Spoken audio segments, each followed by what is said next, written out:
based on original content by former Northerner Emma Brooke. Like many Northerners who've dared to make the great exodus down south despite Nan's insistence that nobody talks to each other and you're definitely going to get mugged as soon as you arrive, a lot has changed since the day I got my first Oyster card.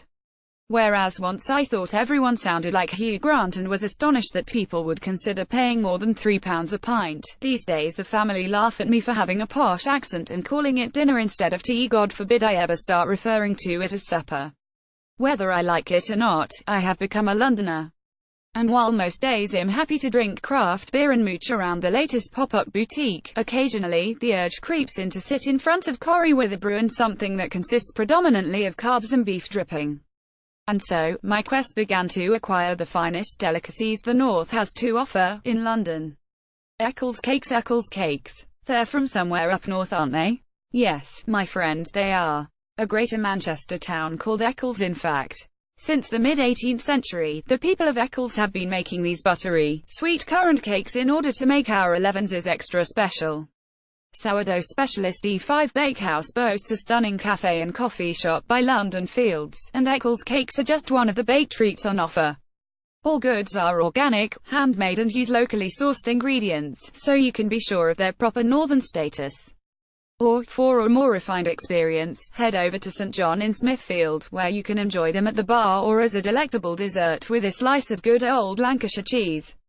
Dominique Ansell Bakery does a stylish version too, filled with currants, spices and a raspberry lemon jelly, although that's subject to change as the menu changes monthly. That's right, posh that is. Chips and gravy. The quest for chips and gravy has been a long, arduous one for many a Northerner. How could something so simple be so difficult to find? Yes, there are many places that claim to produce your favorite Friday night treat, but once you get there you realize both components of this meal are too thin to merit real northern status. We're all about the thickness. There are, however, a handful of establishments where you're guaranteed to get something much more satisfying than a tub of Bisto. A Formica lover's dream, the Friar's Delight on Theobald's Road has been around for over 50 years, and what they don't know about frying chips isn't worth knowing. Expect lashings of gravy and one of the capital's best recreations of this northern delight. Or just round the corner, we can also recommend one of Farringdon's favourite cheap eats, Traditional Plice on Leather Lane. Claiming to be London's oldest fish and chip shop, there's a fair few of those around. Rock and Soul Plice in Covent Garden also has this late-night snack on the menu, but it'll cost you a fiver, eye-watering even by southern standards. If it's a quick nutty you're after and you're willing to substitute authenticity for immediacy, we've found Chinese takeaways are extremely reliable on the side of chips and pot of gravy front. Even if it's not on the menu, many seem to be able to whip it up for you in a matter of minutes if you ask nicely. A post shared by Nadia Sant at Nadia Saint on March 16, 2018 at 1:41 p.m. Pacific Daylight Saving Time. Kendal. Mint cake. Forget Red Bull or a double espresso, there's only one treat that's keeping up the energy levels in Cumbria, the well-loved Kendal mint cake. Whether you're stuck halfway up a mountain in a hailstorm, or halfway through a tunnel on the Central Line at rush hour, this high-glucose snack is a much-needed pick-me-up. There are a few different brands knocking around, but one of the most popular has to be Romney's. Established in 1918, apparently it was the first mint cake to successfully reach the top of Mount Everest. If you're feeling flush, head down to Liberty and pick up a couple of trekking tins. Otherwise, you can get hold of the minty stuff at most mountaineering shops and, for some reason, the kitchenware shop Lakeland.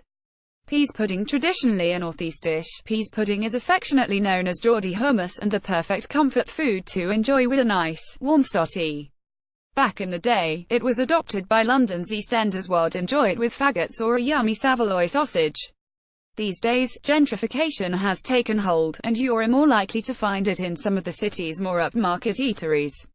With menus changing apace, it can be difficult to keep track of its appearances, but Dinner by Hest in Blumenthal, Butler's Wharf Chop House and Simpsons in the Strand have all featured it recently. If you're on a budget, or just want to enjoy it your way at home, it's delicious with cold meats. Your best bet'll be some of the larger supermarkets, although you might have to order it in especially. Sainsbury's currently has it for 50p.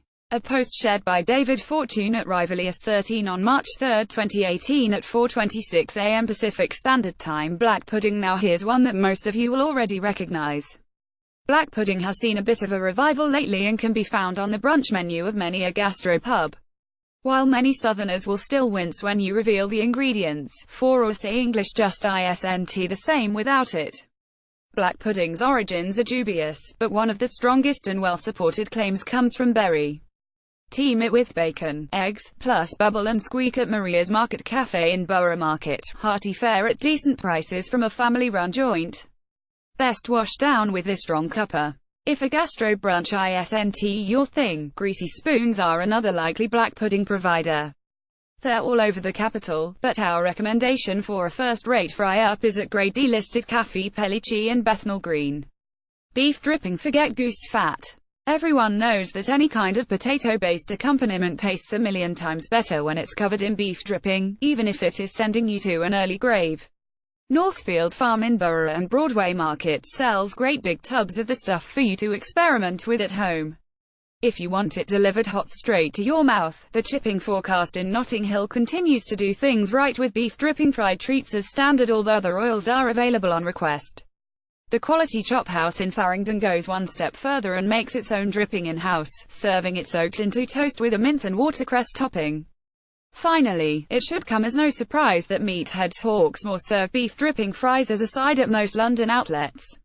Dripping toast at the Quality Chop House in Islington, Lancashire. Hot pot. A hearty stew, topped with some crisp potatoes and served with a heap of red cabbage. Lancashire hot pot is a common tea-time favourite. While it is available intermittently on the specials boards of certain gastropubs and mentioned in many posh cookbooks, at present it's proving particularly elusive.